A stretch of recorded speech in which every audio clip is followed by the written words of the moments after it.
අඩෝ ආවංග මාර සීන්නයක් තිබ්බනේ බං මට උඹට ඒක කියන්න අවුතුකන හරිද අපේ සීයාගේ ඉස්සර තිබ්බා පට්ට ඔරලෝසුවක් හරිද ඒක මචං පොර දවසක් දාගෙන යද්දි අරහෙ ලිඳ තියෙන්නේ බං අන්නේ ලිඳට වැටිලා කොහොම හරි හරිද මේ කොහොම හරි වැටිලා දැන්ට අවුරුදු 25කට විතර කලින් හරිද මේ කොහොම හරි මේ ළඟකදී ලිඳ ඉස්සා ඉහිද්දි ඒක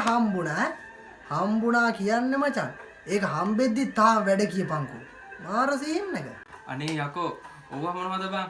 යකෝ අපේ සීයා බං ඔය ලින්දටම වැටලා හිටියා යකෝ අවුරුදු 25ක් හරිද මචං බඩු ගොඩට ගන්නකොට පොරට පණ තියනවා කියන්කෝ අඩේ අවුරුදු 25ක් විතර සීයා මොනවද බං ලින්දට වෙලා කරලා තියෙන්නේ ඈ නෑ අවුරුදු 25ක් අර කසවල තොපේ සීයාගේ ඔරලෝසු වයින් කරපෙක්කරේ ඉන්න දෙන්නයි මෙම් කතා කියන්නයි මතු කරන්නේ ආරාධනා ළඟින්